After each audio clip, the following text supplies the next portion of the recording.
All right. Well, good morning, everyone. Thank you so much for joining us. I'm Jeff Becker. I'm your CAST chair and also Executive Director of Facilities and Operations at the Office of the Fresno County Superintendent of Schools. Thanks so much again for being with us for our monthly virtual membership meeting. I'd like to offer, as folks are coming into the Zoom, a special welcome to first-time attendees and new members, and I'll invite you, if you'd like, to go ahead and introduce yourself in the chat. We'd love to see who's out here with us for the first time and say hello to you. When you do that, please make sure that you're messaging everyone in the group using that little drop-down arrow, all panelists and attendees. And just as a general note about the chat, please keep that channel clear of any promotions and advertisements so that we can communicate on the issues of the day with our presenters that are with us. All right, if you could take us to the next slide, please. We've got a couple of upcoming learning opportunities. We've got tomorrow's web shop from 10 to noon on local general obligation bonds and elections and parcel taxes and what needs to happen there. So you still have a chance to register for that. You can visit the CASH website. And if you are still interested, go ahead and join us for that. And again, that's an online Zoom web shop opportunity. And next slide, please. And then we have a technical training on maintaining the building envelope. And we know over the past couple of years, maintenance has become a very important issue with a lot of focus. So this is, our technical trainings are a hybrid offering where on the first day we have virtual instruction for all of our attendees, and that'll be on July 18th on Monday. And it's about 3.5 hours online. And then the second day we have two offerings, one in Long Beach and one in Woodland. And you see the dates there, and that's an in-person session. And we limit these to 20 folks. And again, our technical trainings are really targeted and geared towards our school district and county office of education employees. We think it's a great way to get some general information on day one and then to put into practice and have some more in-depth interaction on day two. So please check that out. And again, there's more information on the CASH website. All right, we're going to go. Actually, I do see John. John was signing on as we began here this morning. So we'll jump into our state agency updates. And our first update is from our friend John Gordon with the California Department of Education. Why don't you join me here on the screen, John? Good morning to you. Good morning. It's so nice you called me a friend and everything. This is great. Yeah, we're friendly people here, John. So and happy second day of summer to you. Same to you. Thank you. Just as we're getting into the summer months, I keep the update actually rather short because I just really wanted to share to districts and folks that we've been having actually a number of different conversations as it relates to transitional kindergarten and reconfiguring maybe some existing spaces. And what we're seeing is that in some cases, because school districts are wanting to keep the proximity of their kindergarten classrooms or TK classrooms close to the existing kinder, that they're looking at potentially reconfiguring classrooms that are nearby. In some cases, taking maybe 2 960 classrooms, opening up that wall and looking to whether you're putting maybe the restrooms on one end of it. I've seen in some cases where maybe you have a pod in that center area, maybe taking the pod out and putting restrooms there. In some cases, you know, as districts are maybe getting into wanting to bring in support services as it relates to community schools, that you can take those 960s, open that up, and maybe you can create an area for additional office spaces for it. Again, if you're moving into doing support services as it relates to community schools. So actually, there are some different things that are coming up. I just want to remind folks, feel free to contact myself or Brian Boyd, who is my lead in the transitional kindergarten, preschool, full day kindergarten program, and meet up with us. And feel free to invite us in as a thought partner as you're rethinking some of these existing configurations. I know that many districts already have TK programs in their schools right now at this point, and whether they're at 24-1 or potentially 20-1. I know that the ratios over time at the full implementation will change. What I'm hearing from districts is that they're still looking to hold around, whether it's 24-2 plus, I think, 2 other adults. In some cases, very large classrooms, maybe rethinking those ratios. So make sure you reach out to our early education division. We've talked to them a little bit about these reconfiguring these classrooms into these 2 960s into larger, and whether you're putting 20 or potentially 30 students in. It seems like that might be a workable solution. On the OPSE end of things, you just might want to touch bases if how might that affect your eligibility. What I'm hearing currently is may not be so much the case, but feel free to reach out to our folks at OPSC. So, and the other thing that we're also seeing, as we're seeing more TK preschool classrooms coming in, especially for those older existing elementary schools where you have your drop off and you have the admin area, and maybe you have your kinder complex over there, and you're adding more students over there. Just working with your teachers and your site administrators about how might parents, now that you're having, in some cases it could be anywhere from 20 more students, it could be up to 80 more students that are now being escorted onto the campus.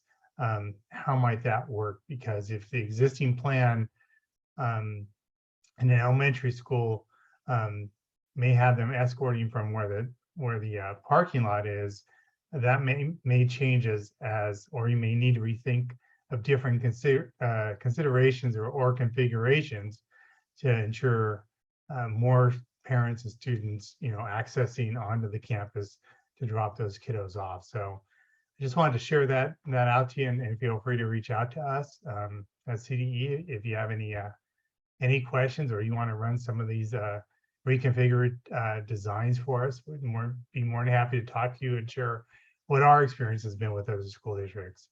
And that's what I have to report out today, Jeff. All right, thanks, John. Yeah, certainly the TK program, we're going to come up with some creative solutions. So good to have you along with us, offering your thoughts. Appreciate that, John, as always. Thanks for being with us this morning. I'm taking just a quick look at the chat to make sure that we're not missing any questions, and I don't see any, John. So again, thanks for joining us today.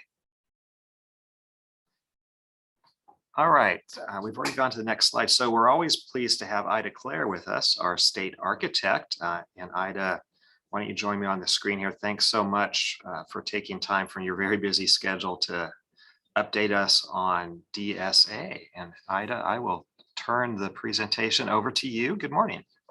Good morning, and thank you, Jeff. I apologize for joining late. I am remotely working today from out of state, and I'm having technical difficulties in one bar, and I have to work on my hotspot because that's the way we need to work in government to be secure, not from the hotel Wi-Fi. So first of all, I'm having difficulty. So I'm going to only speak today and not share slides because I'm having difficulty accessing my presentation. I apologize for not being able to provide all that. So I hope that's okay. I did want to let all of you know, thank you for letting me speak to all of you again. I look forward to doing this every month. I try to ensure that either Kurt or I are here to give you updates. We are still busy with our work. We're averaging approximately $500 to $600 million of plan review monthly at DSA, both presently in June for projects submitted in May, and also what we're anticipating to be submitted in July has been consistent. So we are keeping consistently busy. which is good news. We know that that will increase due to the code change coming up in January. Again, this is a plea that if you plan to submit your projects by the end of the year to be in the 2019 code, try to get them in as soon as possible. With everyone creating a rush in November and December, obviously it will take a while to get through that process in early next year, while we're also trying to get up to speed on the new code requirements. There are obviously some requirements that everyone needs to be aware of that are coming in January 1st, 2023 that may affect your projects. New energy code methodology, as I've shared often, basically a difference in the system of the performance method as to how it moves ahead. Historically, the energy code, if schools were choosing the performance method for their projects, there was increased benefit in using fossil fuels or gas-fired equipment. That has changed. It is now based on heat pumps, which means the methodology has changed. And so if you want to use any fossil fuel equipment, remember that you're going to need to beef up your envelope. And again, that's for project. Also, the requirement for photovoltaics, and for buildings over 5,000 square feet, the requirement for battery storage as well. So we know those are big issues that are coming our way. And we know that that may drive a lot of projects to come in later this year. But making you all aware that if you could pace that and get them in, September, October, as early as possible, that will help in the crunch. So that's item one. We are proceeding with our regulatory development. We have a couple work groups going right now. The existing buildings task force has been very, very, very productive, beneficial already. There's a change in policy that will take effect that doesn't need to take a regulatory change that everyone is very thrilled about. We're working on issuing that new policy right now. And we are still exploring further. And I will be sending out, for those of you who are involved in the existing buildings task force, I'm going to be sending out a doodle poll probably later today for our next meeting, which will be meeting number 5.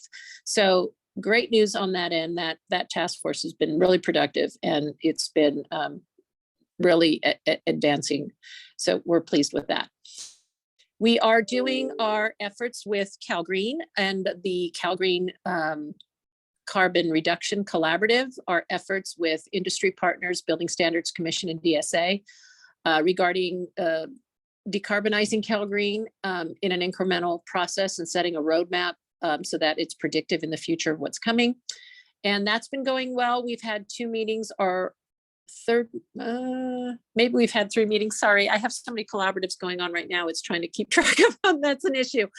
But I think we're on meeting 3 coming up, and it's next week on the 30th. Yeah, it's not meeting 3.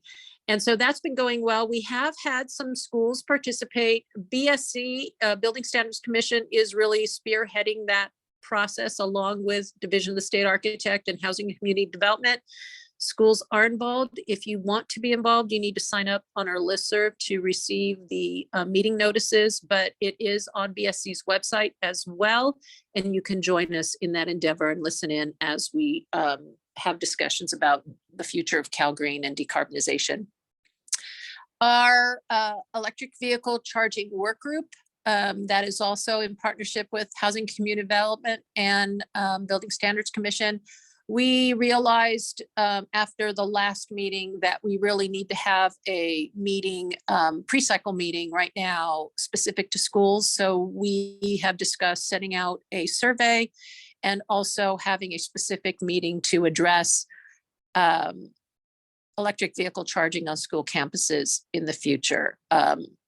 While we're still working with the work group and we're trying to align as much as possible, we know that schools are unique project type or group occupancy that has specific needs, specific dwell times, specific equity issues, specific concerns on costs. And so we look for that to come. And if you have not yet signed up on our listserv for receiving CalGreen related information, please do so that when we can send that information out to you. I will tell you that On our listservs, we cannot place you on our listservs. You need, it's government, you need to subscribe, and then you receive confirmation that you want to be on the listserv. So please, if you want to be involved in these efforts, be informed, be engaged, you need to subscribe to our listserv so you can receive these meeting notices in advance and help us to develop regulations that are appropriate for schools. So our regulatory development is moving forward. I will tell you that in January of 2025, there is a statutory requirement that requires existing facilities to include adult changing facilities if they are used like stadiums, arenas, places of public amusement is what they're called. And so we will be proceeding with writing the regulations for adult changing facilities for existing facilities in advance of that trigger in statute. And there will be engagement through the access code for that as well. That may have implications for schools. It is on a specific occupancy. I believe it's a minimum of 2,500 people or greater, which means that some of the football stadiums may achieve that, which may trigger a requirement for the installation of adult changing facilities. So that's on the horizon as well for the access code. So right now, DSA is really presently in our work group format prior to pre-cycle activity. We're busy with work that's consistent. Again, we need your help in submitting earlier rather than later this year to beat the crunch. And I think I've covered it all. Sorry, it's been only an audio delivery today. Well, Ida, thank you. You know, we're honored by your presence coming to us from the road. So we appreciate you being here with us. And I want to thank you for reaching out for that school voice regarding the EV charging stations as well. It really is kind of a unique situation, a unique set of challenges that we deal with in that arena. So very much appreciate that and your time with us here today.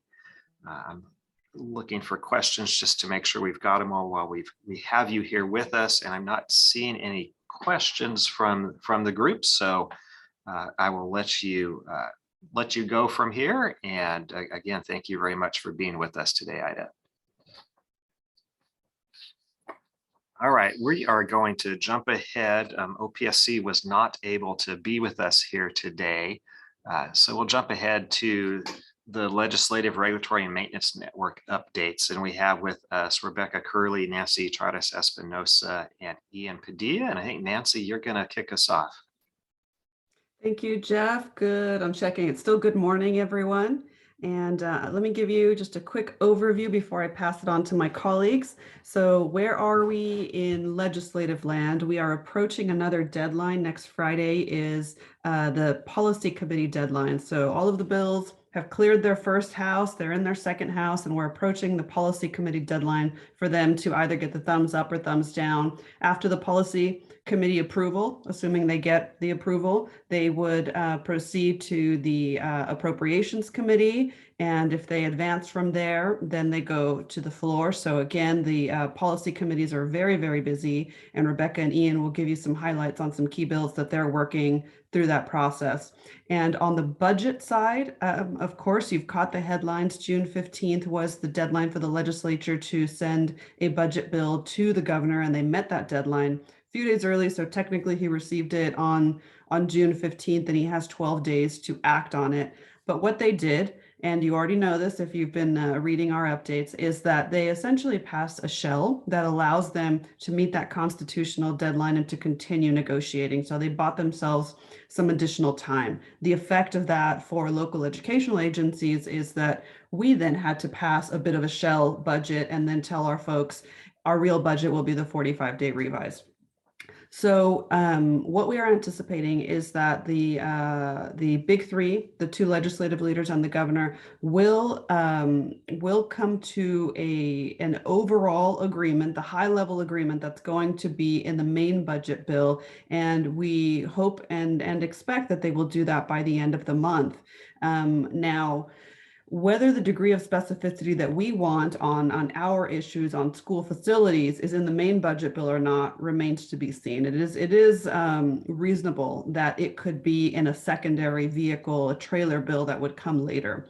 There is no deadline for this type of bill, right? Because every single year we go back and amend the current budget and previous years, right? We move allocations up or down. So technically there is no deadline. But in practice, we expect that they're going to want to dispense with the budget work by the end of session, which is August 30th. And for something as big as education, the main education trailer bill, we do expect that they will do as they did last year and make that one of the earlier trailer bills, not something that languishes until the end of the summer. Obviously, they are aware that over 1,000 LEAs are waiting on this information, and many of them are starting their school year in the middle of July. So with that context, I will gladly pass it on to Rebecca Curley. Hi, everyone. So I just wanted to give a quick update on transitional kindergarten and where we're at in the budget process on that, and then an update on the work regarding piggyback contracting. So just really briefly for transitional kindergarten, we are still waiting to see what the final budget will include, if there will be additional resources for facilities for TK. The legislature's version of the budget that they're using in the final negotiations with the governor includes $650 million for the current preschool, TK, and full day kindergarten facilities grant program. The governor had not proposed any additional dollars for TK facilities, so we'll see where they end up. Somewhere between 0 and 650 million is probably what we're looking at, and we'll need to await additional detail that comes from those negotiations. So we'll keep you posted in the days and weeks to come on that. Shifting gears a little bit, I did just want to talk a bit about the piggyback contracting issue that is on today's State Allocation Board agenda. There is an item related to piggyback contracts and public contract code compliance related to modular school facilities. And we do believe that it's an item for action. OPSC is concerned that piggyback contracts for these modular school facilities are not permissible, and they are using an Attorney General's opinion from 2006 that talked about needing to competitively bid these types of facilities. So the item on today's SAB agenda provides two options, both of which appear to effectively deny the use of piggyback contracts if you are seeking state funding.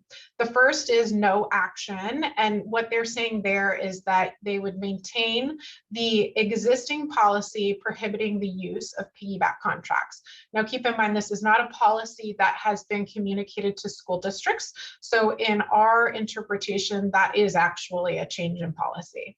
The second is providing a grace period of 60 days. So contracts that would be signed after the 60-day period would be prohibited from receiving state funding, but contracts before that period would still be eligible. As far as the legislative advocacy on this, Cash maintains that piggybacking is a legal means of procurement, and it is up to school districts and their team, their attorneys, their local auditors to demonstrate compliance and how they achieve that with public contract code. Modular facilities are personal property. We pay sales tax, which is remitted to the Board of Equalization when we purchase those factory-built modular classrooms. And again, the grant is full and final, right? OPSC provides us the funding, and then it's on schools to ensure that they're certifying and complying with the laws that are in place at the time that they receive those funds. Cash has asked oh, go ahead, Jeff. I see Jeff popping up. So I know Jeff is playing a leadership role on this. And Jeff, I'll hand the talking stick to you for a minute, and then I can close it out. Yeah, and I'll pass. Sorry to interrupt in the middle of your conversation there, Rebecca. It's a very important issue to schools and the school facility industry in general. And really, Cash's position is that piggybacking is a legal procurement method, and it's in statute. We have Public Contract Code 20118 that says that piggybacking can be done. And so the position is that we need to maintain this as a viable delivery method for our school districts. And that, as Rebecca was saying, we have a full and final grant, and this is a grant program. And as a condition of that full and final grant, we make certifications that districts will follow the law. And we also make certifications that, the state's relieved of any other further liability or responsibility for these projects. So the districts are assuming responsibility for that project, and the district should maintain that responsibility for the delivery methods that they're choosing. And there certainly are many, many options built in place already for accountability for that, besides a certification that you make. Districts work with their own legal counsel and auditors, their county offices, and then at the end of the day, there's a school facility program bond audit that we all go through, and there's a determination made on eligibility. So we think that that's what statute supports, that's the intent of the school facility program that was put in place in 1998, and that served us well, and that having this additional policy change, although we haven't seen what the policy actually is. There's been no regulatory action by the allocation board to change anything, even back in 2006. It was more of a notice to districts that there's that opinion that's out there. So Cash's position is that no action really maintains a district's ability to exercise that local control over projects. And so we'll have a good conversation, I'm sure, with the allocation board later this afternoon about that. So Rebecca, I'll pass the talking stick back to you. Fantastic. Thank you, Jeff. And you stated that much more eloquently than I could. And I really appreciate your perspective and your leadership. Jeff submitted a letter to the state allocation board outlining the points that he just shared. And we did want to thank our members who heeded the call. Cash did request for our members to get engaged and to contact the state allocation board members directly so that they could understand how important this ability is for school districts to maintain our current legal authority to use piggybacking. So we'll certainly report out to you what happens at the state allocation board. Our Cash leadership will be addressing the board this afternoon. And there was a question that popped up in the chat to sort of clarify what exactly this action may pertain to. So it is an issue that's related to the piggybacking of modular school facilities that are on permanent foundations. And if you go back and review some of the back and forth that happened in the 2006 conversation, I think there was certainly a lot swirling around. What's a relocatable? What's a portable? What's a modular? What's a modular component? What's a building? But that's kind of the narrow band that we're speaking to. And Jeff, I think you wanted to add on that as well. Yeah, I see the question from Tom Silva. Yeah, and that's a great question, Tom. And I think that question can be a slippery slope for us, because there are other things that we piggyback potentially, playground equipment, furniture and equipment, among other things. And so, and the question, I see Lynn asked to repeat the question. So it's my understanding that the piggyback issue relates to modular buildings. Does it extend to FF&E, furniture, fixtures and equipment, or materials and supplies? And I think that, trying to decide definitions without the context of the actual project is a very dangerous thing to do. And you look at the transcripts of this issue in the past, and there are probably as many opinions on what this applies to as there are people in the room. But the underlying issue being that it is a legal delivery method, and so school districts are making that decision. And so that's the Cash position, and we think that would support maintaining the ability for districts to consider piggybacking other items as well.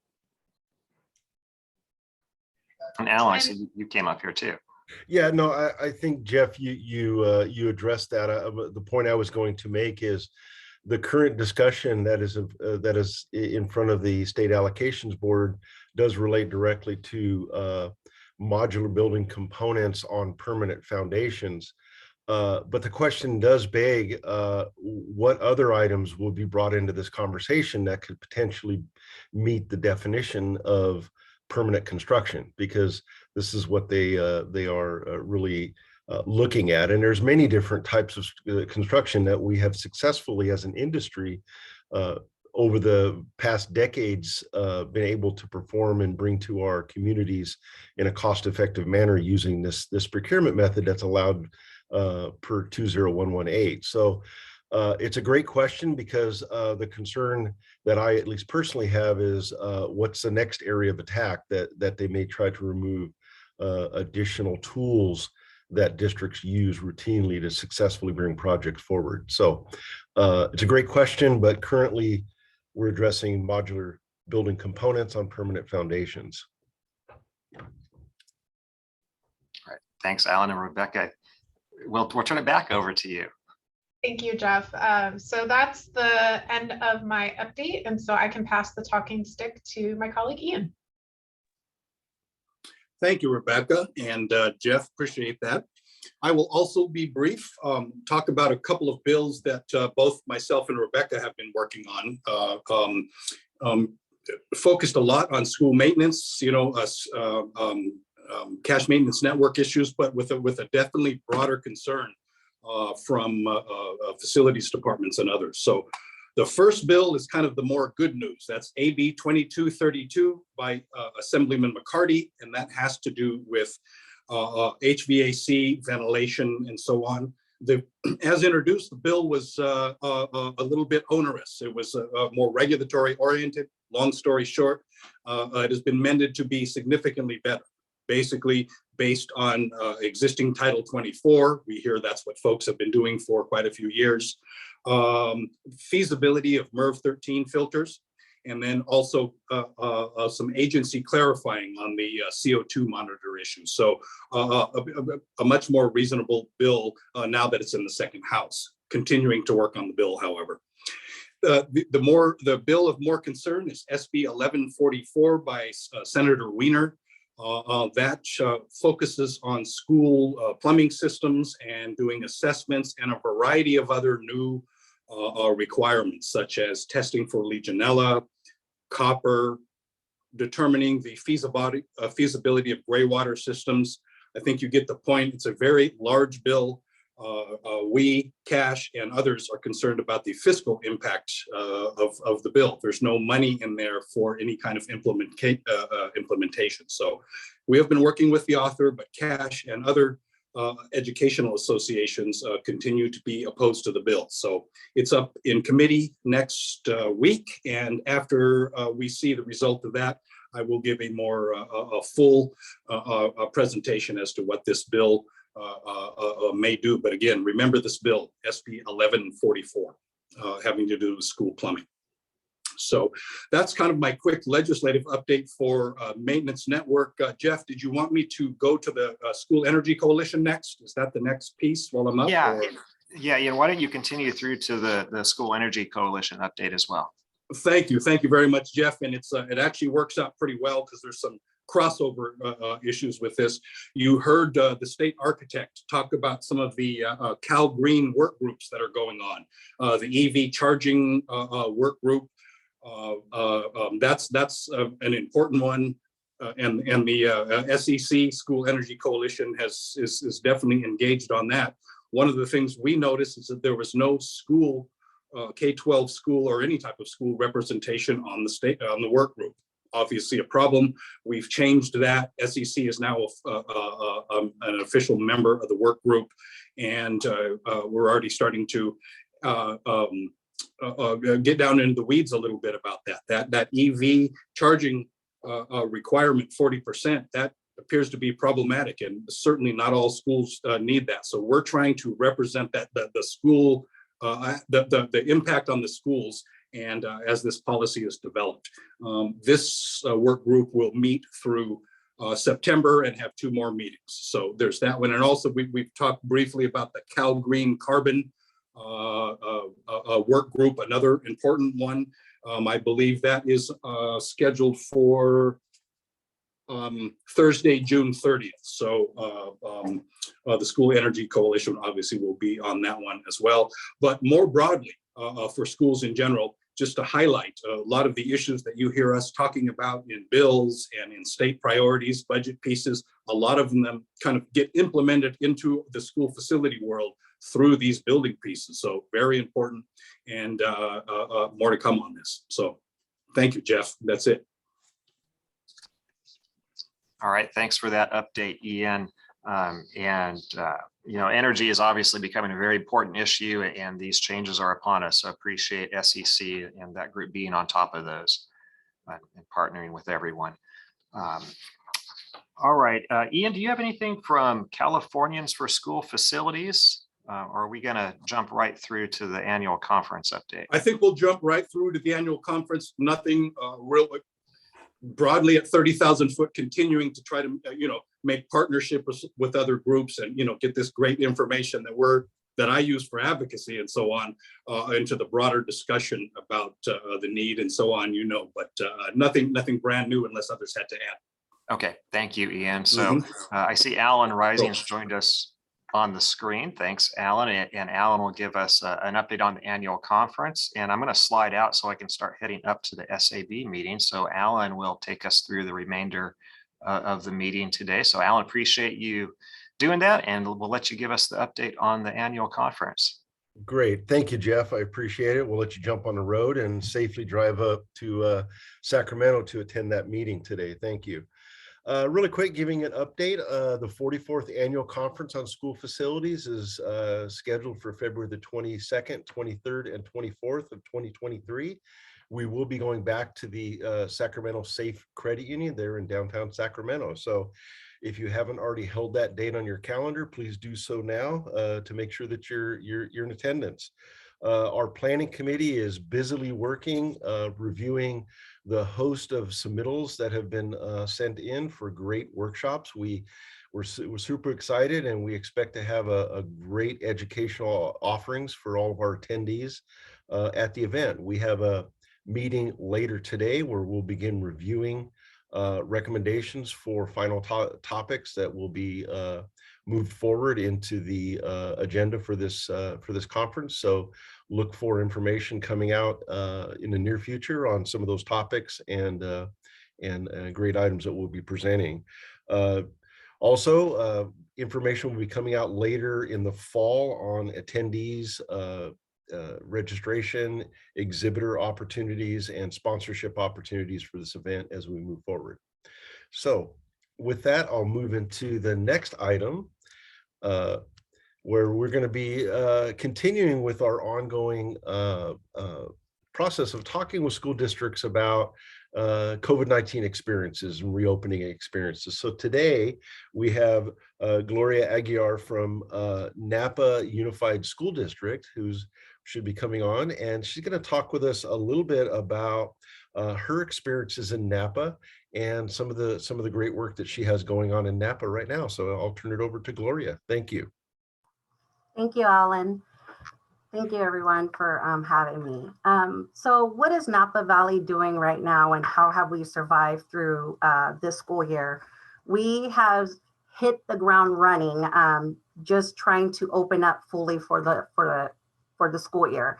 As districts as you guys, I know that we experienced a lot of different areas where we couldn't get supplies, trying to fix certain units like our HVAC units, getting parts. We had been short staffed, not just with our teachers, but with custodial, and our admin team just came together to make sure we had those vacancies, those absences filled, just trying to make sure everything was attained. I can confidently now say, as we ended school last week, as we had our last graduation, that we successfully did that. We made it to the end of the school year.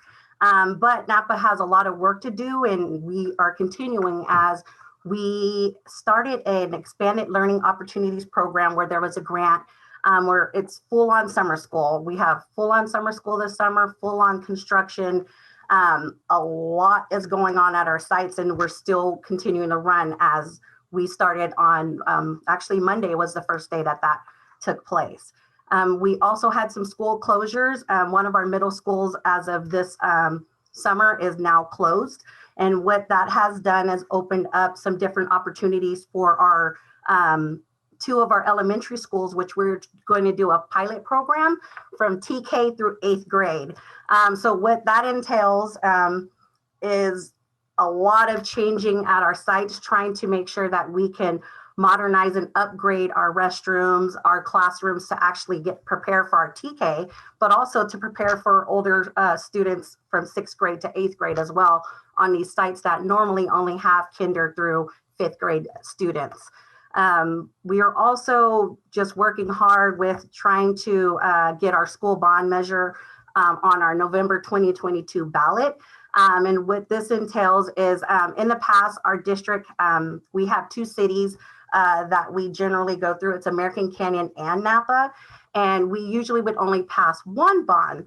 So this year, our superintendent has presented that we will be doing 2 bonds, one that will actually be for Napa, and those funds would directly go to our Napa schools, and the other bond would be for American Canyon High School. Our superintendent has been very transparent with meeting with not only all of the teams and the departments, but the parents, sending out letters, getting that information out, as they know the needs that we need to get taken care of, are fixing our deteriorating roofs, our plumbing, the electrical systems. There's so much, including like asbestos lead pipes. There is so much repair, and because our maintenance funds we do not have enough money to actually cover that. We understand the need, and our superintendent understands the need to go out for this bond. In the past, we've had some different issues with the bond measures, and so our superintendent wants to make sure that everyone understands the actual importance it is for us to be able to move forward with this bond, but also to make sure that we're spending the allocated funds on those specific projects that we have in place for the school bond. Like I said, we have been hitting the ground running since the beginning, and I'm just excited to just continue to move forward with our facilities vision that we had implemented, is creating a warm, safe, and welcoming environment that encourages the students to be present and positive, along with supporting the students' well-being. And because of that, this is following in line for not just our maintenance staff, but our custodial staff and all our teams to know how important it is to move forward with this bond. And that's all I have to share for what Napa Valley is doing right now. So thank you. Great. Thank you, Gloria. Thank you. I can tell you're very busy up in Napa Valley. There's a lot of great work going on, and many communities and families will be benefiting from the great work of your district. So thank you. Sounds like many of us out there, we're happily closing out our school year, a very unique school year that we embarked on this year, but we're happy to have reached the end of the school year and jumping right into a lot of that great work that's going on. So thank you for everything you do, you and your team, and for the benefit you're providing to the Napa community. So thank you. Thank you. So with that, we'll move into the next piece of our schedule here. So we have our job fair and our People's Choice. So this is an opportunity for members to solicit job opportunities, RFP opportunities.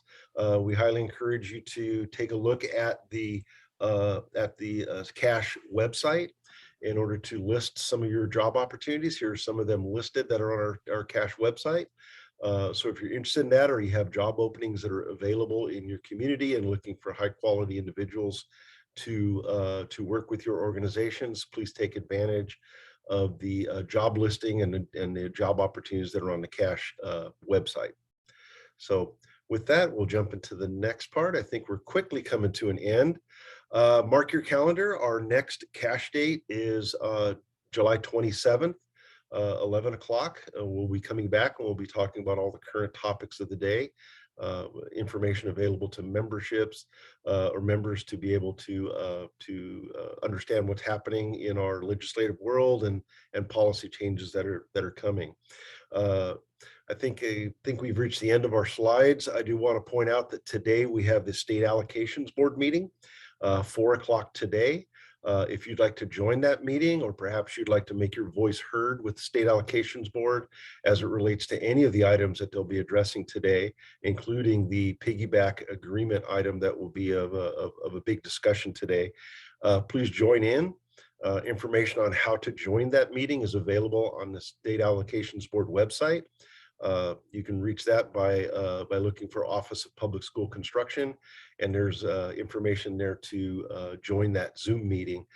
They will be taking comments both in person and in Zoom or electronically through this process. So if you're interested, please sign in and make your voice heard. So with that, I think we've reached the end of our schedule. So I want to take a moment to thank all of our presenters, all of the CASH staff that have worked so hard to bring this information to you today, and everyone for coming in today and spending part of your day with us to really stay involved and stay connected with the issues that are happening in our industry. So with that, I want to thank everyone. Have a great rest of your day, and hopefully we will see you at the Allocations Board meeting a little later this afternoon. So thank you, everyone.